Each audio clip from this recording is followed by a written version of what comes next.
کوئی نیا افسر آتا ہے تو ہلچل مچا دیتا ہے اور ہم کہتے ہیں 2 منٹ ہے جو ٹھیک ہو جائے گا. تو وہ موٹیویشن جو اس کی ہوتی ہے بہت بیجا کرا دینے کی اور معاملات کو ٹھیک کرنے کی، تو وہ جلدی ختم ہو جاتی ہے. اس کو فزل آؤٹ فینومینا کہتے ہیں. یعنی آپ اگر اس کو سمجھنا چاہیں تو یہ ہمارے زندگی کے ہر شعبے میں ہوتا ہے ایسا کہ اس کو ہم 4 سٹیجز میں بانٹتے ہیں. جو بہت موٹیویشن کی سٹیج ہوتی ہے وہ ابتدائی سٹیج ہوتی ہے جب کسی کو نئی جاب ملتی ہے یا نئی شادی ہوتی ہے یا کوئی نیا کاروبار کرتے ہیں یا کوئی نیا کام جب شروع کرتے ہیں، تو اس میں جو بہت زیادہ موٹیویشن ہوتی ہے اس کو ہم M1 کہتے ہیں. M1 اس میں زیادہ معلومات نہیں ہوتی کہ آگے کیا ہونے والا ہے. آپ دیکھیں شادی بیاہ کے معاملے میں کتنے شادیانے باجرے ہوتے ہیں، لیکن شادی کے چند دنوں کے بعد ہی پتہ چل جاتا ہے کہ ایڈی بھی کوئی گل نہیں سی. وہ جو ذوق و شوق ہے وہ نیچے آنا شروع ہو جاتا ہے. جاب ہو تو اس میں بھی بندہ بڑے شوق سے جاب شروع کرتا ہے اور ہلچل مچا دیتا ہے، پرفارم کر کے بتانا چاہتا ہے. تو دوسرے سٹاف ممبرز کو کہتے ہیں آرام نال بہ جا، تو بہتیاں نہ کر. ان کو لگتا ہے کہ ہمارا امیج اس سے کم ہوگا، اور کچھ دنوں کے بعد کوئی اس کی لیگ پولنگ شروع ہو جاتی ہے. وہ کہتا ہے کہ یار میں جو وقت پہ آتا ہوں تو فرق تو کوئی نہیں پڑتا، جو وقت پہ نہیں آتے تو ان کو بھی سیلری مل جاتی ہے، مجھے بھی مل جاتی ہے، تو ایڈی بھی کوئی گل نہیں. یہ جو فزل آؤٹ فینومینا ہے، یہ جو دوسری سٹیج پہ چلے جاتے ہیں لوگ، تو دوسری سٹیج جو آتی ہے اس کو M2 کہتے ہیں، جس میں نالج بڑھ جاتا ہے، اویئرنیس بڑھ جاتی ہے، آگاہی بڑھ جاتی ہے، بہت سی ایسی باتوں کا پتہ چل جاتا ہے جو کارآمد ہیں. لیکن وہ جو خیال تھا کہ چمتکار ہو گیا یا ڈالر کی قیمت بڑی نیچے آ گئی ہے، 250 تے جائے گی اور یہ بجلی کے کنڈے اتارے جا رہے ہیں اور لوگوں کو پکڑ دکڑ ہو رہی ہے، اب ملک میں کرپشن ختم ہو گئی ہے، بس سب ٹھیک ٹھاک ہو جائے گا. تو یہ چند دنوں کے بعد پھر جب ریزسٹنس آتی ہے، پاور آف دی ادر سامنے آتی ہے، تو اس میں بندہ زیادہ نالجبل ہوتا ہے پر کم موٹیویٹڈ ہوتا ہے. اس کو M2 کہتے ہیں. اچھا، یہاں بات ختم نہیں ہوتی، یہاں سے بات شروع ہوتی ہے. وہ ایسے کہ پھر اس بندے کی موٹیویشن پہ کام کیا جاتا ہے. اب زیادہ اس کی معلومات پہ کام نہیں کیا جاتا، اس کو امید دلائی جاتی ہے، اسے بتایا جاتا ہے کہ ایفرٹ کرنے سے فرق پڑتا ہے، اور آہستہ آہستہ اس کی موٹیویشن کو اوپر اٹھایا جاتا ہے. تو روز اس کی موٹیویشن کو اوپر اٹھایا جاتا ہے تو اگلے دن اس کی موٹیویشن پھر نیچے گری ہوتی ہے. اس کو M3 کہتے ہیں کہ جس میں موٹیویشن کبھی اوپر کبھی نیچے، کبھی اوپر کبھی نیچے، تو آپ اسے اوپر اٹھاتے رہتے ہیں. یہ ایک ایسے ایسکلیٹر پہ آپ سوار کرا دیتے ہیں جو نیچے جا رہا ہے پر بندہ کوشش کر کے اوپر چڑھنے کی کوشش کر رہا ہے.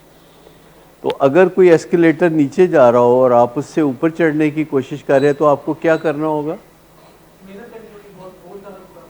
آپ کو جو نیچے کی رفتار ہے اس کو بیٹ کر کے تو اوپر کی رفتار تھوڑی سی پیدا کرنی ہوگی. تو تھوڑی دیر کے بعد آپ ایک فلور پہ آ جائیں گے اور آپ چھلانگ مار کے تو ادھر چلے جائیں گے، یعنی اب آپ نیچے نہیں جا سکتے. اس کو ہم پھر M4 کہتے ہیں، اس کو M4 کہ اب وہ پلیٹ فارم پہ آ گئے پرماننٹلی، اب نیچے نہیں جا سکتے. اور M4 جو ہے یہ اب آپ نے کلائمب کر لیا ہے. تو جو ورکرز ہوتے ہیں ہمارے ساتھ کام کرتے ہیں، شروع میں آتے ہیں تو وہ M1 پہ ہوتے ہیں، پھر M2 پہ ہوتے ہیں، یعنی موٹیویشن ڈاؤن ہوتی ہے ان کی.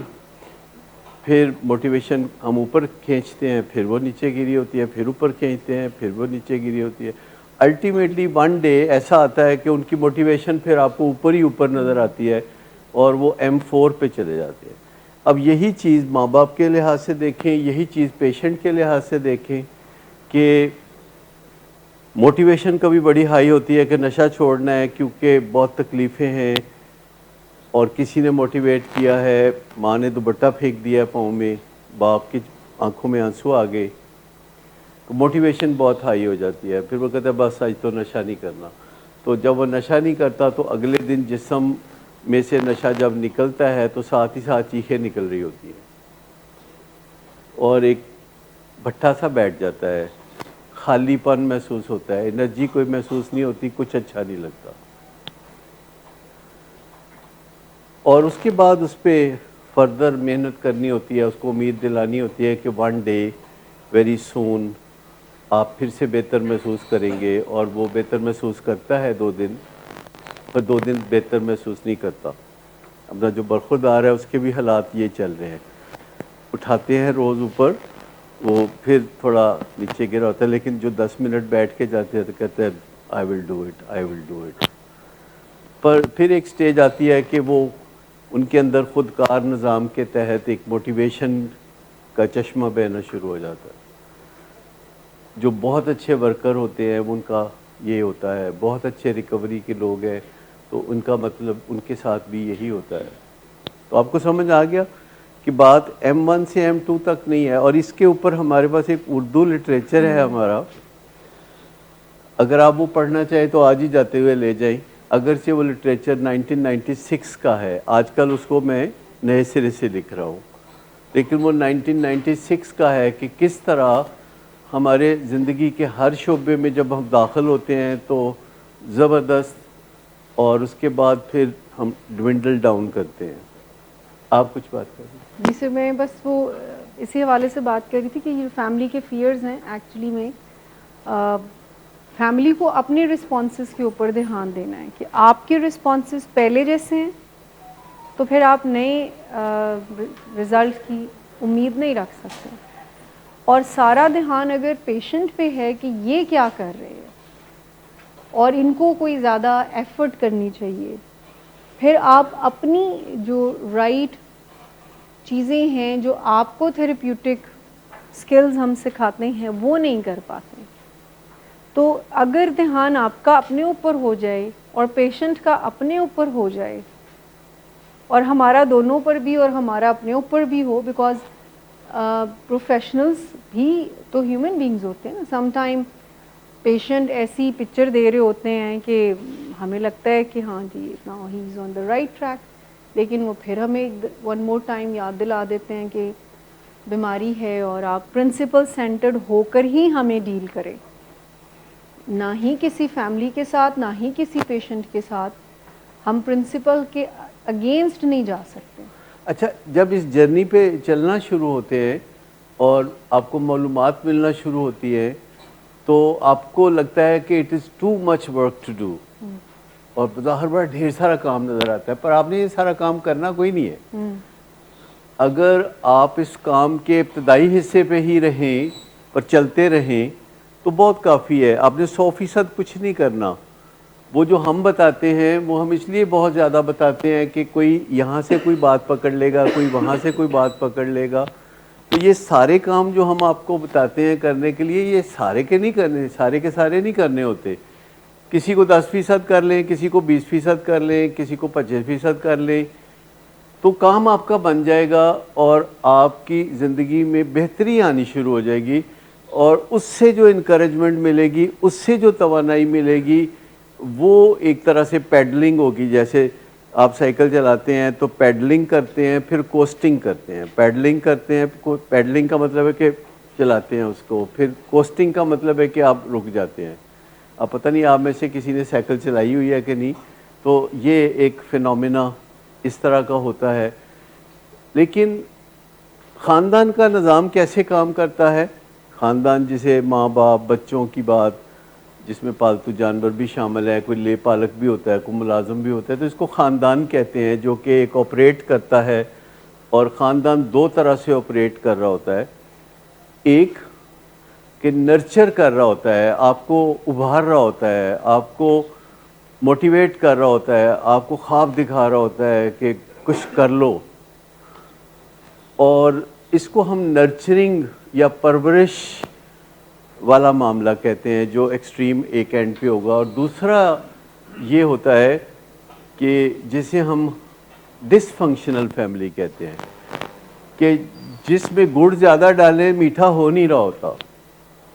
یہ جو زیادہ گڑ ڈالنا پر پھر چکھنا تو بات نہیں بنی, اس کو ڈسفنکشنل کہتے ہیں. کارکردگی نیچے آ رہی ہوتی ہے, اندر ہی اندر کارکردگی کو کوئی چیز کھا رہی ہوتی ہے, خراب موڈ چل رہا ہوتا ہے, بات نہیں بن رہی ہوتی. فیملی ایک آرگنائزیشن ہے جس میں ہر بندے کا ایک کردار ہوتا ہے. ایک بندہ ہوتا ہے جس کا کردار ہوتا ہے پیسے کڈو پیسے. اے کون بندہ ہوتا ہے جی گھر دے پیسے کڈو؟ نہیں جہدے نال گل کیتی جا رہی ہے, جنوں کیا جا رہا ہوتا ہے پیسے کڈو. اب ٹھیک ہے, تو اس کا کام ہے پیسے کڈنا, ٹھیک, اور وہ کوئی کام نہیں, کوئی رول نہیں ہوتا. بس گیسٹ آرٹسٹ جو ہوتا ہے شام نو آتا ہے, ان کیا جاتا ہے پیسے کڈو.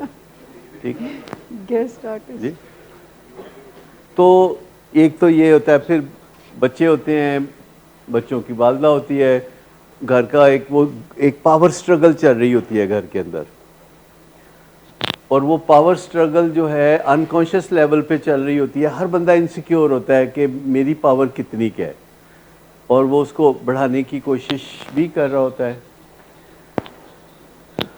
اور پھر اس کے جو پیٹرن ہوتے ہیں وہ صدیوں سے چل رہے ہوتے ہیں, شیپ اپ ہوتے ہوتے ہم تک پہنچے ہوتے ہیں. They are very well entrenched, بہت پنجے گاڑے ہوتے ہیں نظریات نے, طریقہ کار نے, اور اس میں کوئی بھی تبدیلی لانے کی جو کوشش کی جاتی ہے اس میں بڑی مزاحمت آتی ہے, بہت ریزسٹنس ملتی ہے. اور فیملی اس فیملیئر پیٹرن کو, چاہے وہ کتنا تکلیف دہ ہو, اس فیملیئر پیٹرن کو جو جانا پہچانا ایک پیٹرن ہے اس کو کنٹینیو کرنا چاہتی ہے. لہذا فیملی تکلیف سے کتنی بھی مشکل میں سے گزر رہی ہو, وہ ریزسٹنس دیتی ہے, اور ریزسٹنس دیتے ہوئے لڑکھڑاتی ہے.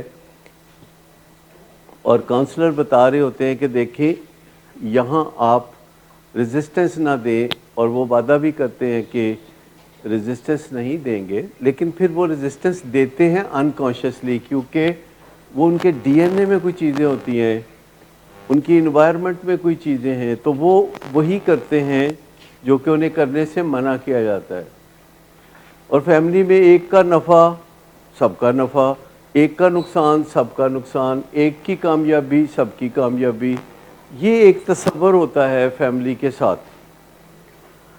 اسی طرح ایک کا نشہ کرنا سب کو متاثر کرتا ہے, ایک کا نشہ کرنا سب کو متاثر کرتا ہے, اور آہستہ آہستہ سب کے رویے اس کے نشہ کرنے کے معاملے کے ساتھ منسلک ہو جاتے ہیں.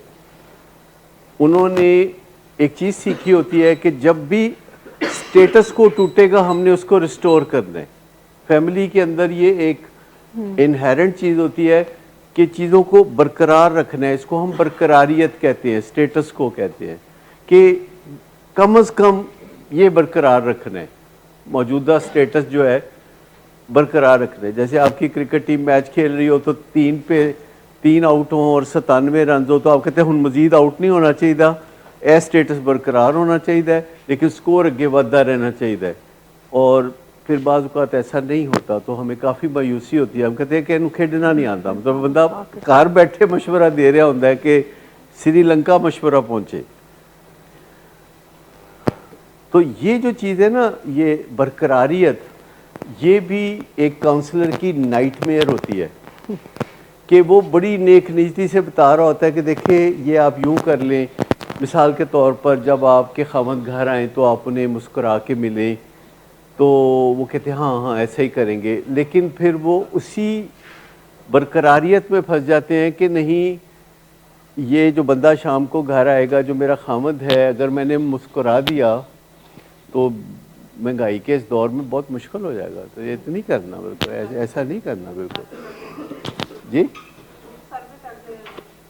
کوئی نہ کوئی مت ہے کہ نہیں بندیاں دی تعریف نہیں کری دی, بندے سرانے دے سپ ہوندے نے, یہ ہوتا ہے وہ ہوتا ہے, مطلب کچھ نہ کچھ ان کے بارے میں ہوتا ہے نا. یہ چیز جو ہے, اگر آپ کا ایک بندہ بہت پیڑا ہے, اٹ از ویری بلیویبل, تو یہ بالکل بلیویبل ہے. آپ کسی بندے کے بارے میں بات کریں کہ بہت چوڑ چانن ہے, بہت غلط آدمی ہے, تو آپ کو زیادہ زور نہیں لگانا پڑے گا. کچھ چیزیں ہیں دے آر پری اسٹیبلشڈ, وہ پہلے سے ہی. اگر ہم کہتے ہیں کہ زرداری صاحب نے پتہ ہے سنیں نمی کرپشن کیتی ہے, انہوں نے کرو 200 ارب ڈالر نکلے نے, اٹ از بلیویبل, یہ پری اسٹیبلش ہے, کرو ہن اگے کرو گل. تو کچھ چیزیں پھر اس طریقے سے ہماری زندگی میں بھی آگے بڑھ رہی ہوتی ہیں. اور جب کوئی ہمارے گھروں میں نشہ کرتا ہے تو ہمیں ایک وہم ہوتا ہے کہ اس کو ہم خود ہینڈل کر سکتے.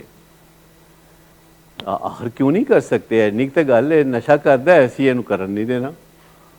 تو وہ گھر والے زور لگاتے ہیں کہ وہ نشہ نہ کرے, رولا رپھڑ جھگڑا, وہ نشہ کرتا ہے اسے کرنے نہیں دیتے. حالات ان کے کوئی گھر والوں کے اتنے اچھے نہیں ہوتے اس کے ساتھ ڈیل کرنے کے معاملے میں, رونا پٹنا زیادہ ہوتا ہے, مان وہ کچھ رہا نہیں ہوتا, پر وہ جدوجہد جاری رکھتے ہیں.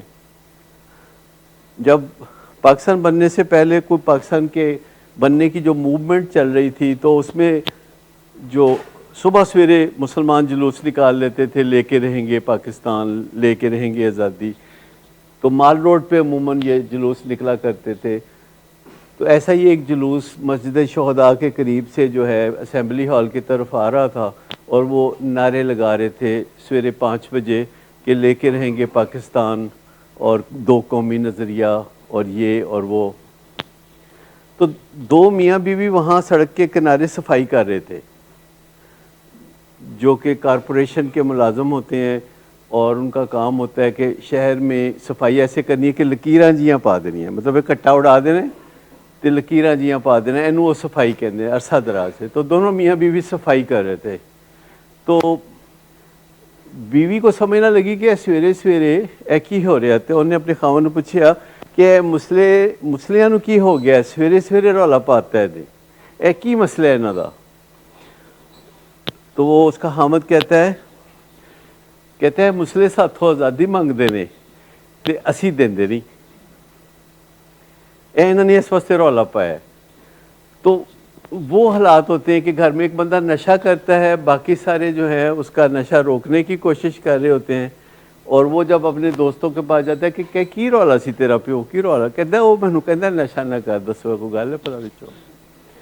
تو یہ جو گھر والوں کو وہم ہے, سب سے پہلے تو اس وہم سے نکلنا چاہیے کہ کوئی بغیر ٹریننگ کے, کوئی میں یا کوئی اور بغیر ٹریننگ کے اپنے نشے کے مریض کے لیے کوئی بہتر اقدامات کر سکتا ہے.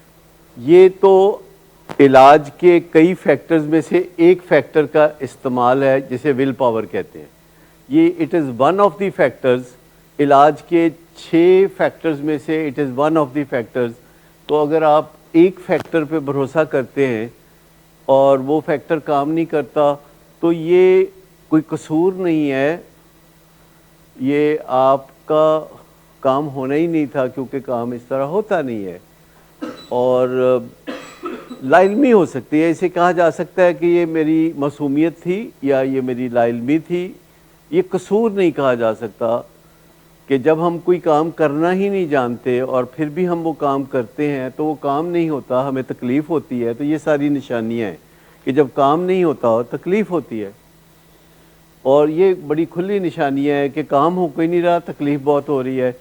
اور گھر کے دوسرے افراد کو بھی آہستہ آہستہ جسمانی, نفسیاتی, معاشرتی, پیشہ ورانہ ڈکلائن کا سامنا ہو جاتا ہے. آپ اچھی طرح جانتے ہیں کہ کس طرح جب آپ کو ان مسئلوں کا سامنا ہوا تو آپ کا پیشہ ورانہ ڈکلائن آیا, آپ اکانو موڈ میں چلے گئے. آپ نے کہا کہ منیمم جو کام جیسے چلتا ہے وہ چلا دیں اکانو موڈ میں. اور خوشخبری یہ ہے کہ بہت آسان طریقے موجود ہیں, لیکن سب سے پہلے ہمیں پتہ ہونا چاہیے کہ بات بگڑتے بگڑتے کیسے بالکل بگڑ جاتی ہے. یہ ہمیں پتہ ہونا چاہیے کہ آخر ایک بندہ نشہ کرتا ہے. سمپل سی بات یہ ہے کہ سب سے پہلے ہمیں پتہ ہونا چاہیے کہ یہ بیماری پھیلتی کیسے ہے, دوسروں تک اس کی علامتیں کیسے جاتی ہیں. جب بیماری ایک بندے کو ہوتی ہے تو تکلیف سب کو کیوں ہوتی ہے, اس کے پیچھے کیا محرکات ہیں, کیا فیکٹرز ہیں, کیا نظریات ہیں. سب سے بڑی بات ہے کہ ایک بندہ نشہ کرتا ہی کیوں ہے, اس کے پیچھے کیا وجوہات ہیں. اور کوئی آپ میں سے بتا دے گا کہ کوئی بس ایک وجہ جو ہر ایک کے اوپر لگائی جا سکے کہ اس وجہ سے بندہ نشہ کرتا ہے؟ ایک وجہ جی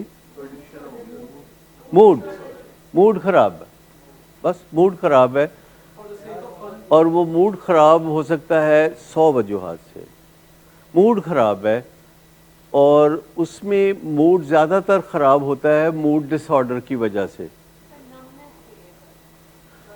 موڈ خراب ہے تو نم ہونا چاہیں گے نا. جب اگر دانت نکلوانا ہو تو اس جگہ کو نم کر دیتے نا ٹیکا لگا کے، تاکہ درد نہ ہو تو دانت نکال دیں. تو اپنے خراب موڈ کو مینیج کرنے کے لیے وہ کوئی طریقہ کار جو ان کے علم میں آ جاتا ہے، جس کی اویئرنیس ہو جاتی ہے. آپ کو پتہ ہے کہ تقریباً 60-70 سال پہلے لاہور میں کوئی چائے نہیں پیتا تھا. آپ میں سے کوئی بتا سکتا ہے کہ یہ چائے کا رواج کیا پہلے چائے نہیں ہوتی تھی؟ 1960 میں چائے نہیں ہوتی تھی لاہور میں. ایک رواج نہیں تھا، سادہ سی زندگی تھی جس میں کوئی موٹیویشن کی ضرورت ہی نہیں ہوتی تھی، کوئی کام کرنے کی ضرورت ہی نہیں ہوتی تھی. لوگوں کی زندگی سادہ تھی، اور ان کے اخراجات کم تھے، اور ان کے شوق بھی کم تھے، ان کے ذوق بھی کم تھے. جی چائے سے حقہ تو بہت پہلے تھا، سگریٹ تو بہت پہلے تھا، لیکن میں صرف چائے کی بات کر رہا ہوں. چائے کی میں بتا رہا ہوں کہ کیسے یہ ہوتا ہے. تو آہستہ آہستہ آپ نے دیکھا کہ پہلے لاہور میں سمجھا جاتا تھا کہ چائے کراچی والے پیتے ہیں، تو اب لاہور والے بھی پیتے ہیں اور بے انتہا پیتے ہیں. لیکن چائے اس لیے نہیں پی جاتی کہ اس کی کوئی شکل اچھی ہوتی ہے یا اس کا کوئی ذائقہ اچھا ہوتا ہے. کوئی بھی چیز جو الکلوئڈ ہوتی ہے اس کا ذائقہ اچھا نہیں ہوتا. شراب کا بھی ذائقہ اچھا نہیں ہوتا. اگر آپ میں سے کسی کبھی کوئی شراب آپ میں سے کسی نے پی ہو تو بتائیں ذائقہ کیسا ہوتا ہے اس کا؟ پی ہے کہ یہ تمام چیزوں کا ذائقہ نہیں، ان کی جو فیلنگ ہے اس کے لیے لوگ چائے پیتے ہیں، اس کے لیے لوگ شراب پیتے ہیں، اور یہ سب کچھ کرتے ہیں کیونکہ موڈ خراب رہتا ہے. اور موڈ خراب ہونے کا کام بڑھ گیا ہے. پہلے بائیپولر ڈس آرڈر 50-55 سال کی عمر میں دیکھتا تھا 70s میں، اور پھر ایج گرنی شروع ہوئی بائیپولر ڈس آرڈر کی. اب 15-20 سال کے بچے جو ہیں ان کو بائیپولر ڈس آرڈر ہوتا ہے. تو ہر بیماری جو ہے جو پرائمری کرونک ہے اس کی ایج گر رہی ہے. جو پہلے بیماریاں ذرا بڑی عمر میں ہوتی تھی اب آپ کو وہ چھوٹی عمر میں بھی نظر آتی ہیں. اس میں بائیپولر ڈس آرڈر بھی ہے اور سائیکلوتھائمیا بھی ہے. سائیکلوتھائمیا ہے موڈ مزاج کا اتار چڑھاؤ. تو زیادہ تر لوگ جو موڈ ڈس آرڈر میں مبتلا ہوتے ہیں تو اس کے موڈ ڈس آرڈر کے 2 حصے ہیں. ایک کہ جس میں موڈ بے انتہا اچھا ہوتا ہے، یہ بھی موڈ ڈس آرڈر ہوتا ہے، اور ایک جس میں موڈ بے انتہا خراب ہوتا ہے وہ بھی موڈ ڈس آرڈر ہوتا ہے. کیا آپ میں سے کوئی سمجھتا ہے کہ جو موڈ غیر معمولی اچھا ہوتا ہے یہ موڈ ڈس آرڈر ہوتا ہے؟ جب کوئی بندہ جی جسے مینیا آپ کہہ رہے ہیں ٹیکنیکلی، لیکن اگر آپ کو کوئی بندہ کھڑ کھڑ ہنستا نظر آئے، ہر وقت گاتا پھرے میں اڈی اڈی جاواں ہوا دے نال، جی اگر وہ ایویں تحفے دے جا رہا ہے، ایویں صدقے باری کری جا رہا ہے، ایویں محبتیں اور تعلقات اور فاسٹ ٹریک پہ تو تحفے تحائف دے رہا ہے، اور آپ حیران ہو جاتے ہیں کہ یہ اتنا اچھا بندہ ہے، اور محفل کی جان اس کے پاس بیٹھے تو اٹھنے کو دل نہیں کرتا. تو آپ سمجھ لیں کہ یہ بھی موڈ ڈس آرڈر ہے. اور اسی کا جو دوسرا سوئنگ ہے، جھولا جب ادھر سے ادھر آتا ہے تو موڈ خراب ہوتا ہے اور کوئی چیز اچھی نہیں لگتی. ٹھیک، یہ شاعروں میں بہت ہوتا ہے. آپ شاعر تو نہیں ہے نا؟ میں کچھ گل کرنی ہے اس وقت میں اجازت دے. تو یہ شاعروں کو کبھی آپ دیکھیں تو وہ ساری کیفیات جو ہے وہ بیان کر رہے ہوتے ہیں. وہ کہتے ہیں ہوتا ہے شب و روز تماشا میرے آگے، بازیچہ اطفال ہے دنیا میرے آگے. یعنی دنیا میرے آگے کچھ نہیں ہے، بچوں کا کھیل ہے. I am on top of the world. بازیچہ اطفال ہے دنیا میرے آگے، ہوتا ہے شب و روز تماشا میرے آگے. ایسے نہیں لگتا کہ بندہ آرمی چیف گلا کر رہا ہے. ایسے محسوس ہوتا ہے کبھی کہ آرمی چیف ایسی باتیں کر رہا ہے. ٹھیک. تو یہی جب موڈ خراب ہوتا ہے تو کہتا ہے پہلے آتی تھی حال دل پہ ہنسی، اب کسی بات پہ نہیں آتی.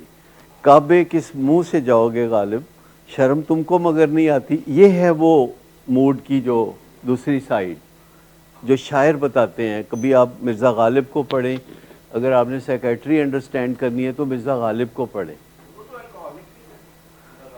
ہاں تو میں کہ تو کیا ویلڈنگ کر دے سن جی.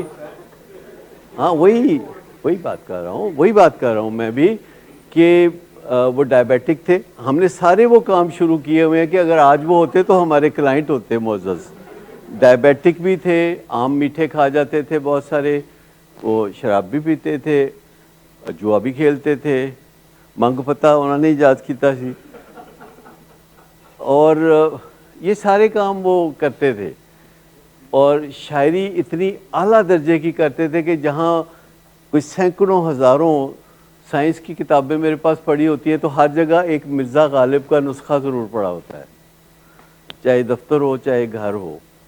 اگر سمجھنا ہے چیزوں کو، یعنی 150 سال سے پرانی بات ہے، ایک بندہ آپ کو سیکیٹری پڑھا رہا ہے، وہ آپ کو بتا رہا ہے کہ ڈپریشن کیا ہوتی ہے، وہ آپ کو بتاتا ہے ایلیشن کیا ہوتی ہے، کیسے کیسے کیفیات بدلتی ہیں، اور نارملسی کیا ہوتی ہے، سوبرائٹی کیا ہوتی ہے. یہ ساری چیزیں جب آپ اشعار پڑھتے ہیں، کیونکہ جو تحریر ہوتی ہے اس کو لوگ ایک دو دفعہ پڑھ لیتے ہیں، بس اس میں اتنی ہی جان ہوتی ہے، لیکن اشعار جو ہیں لازوال ہوتے ہیں.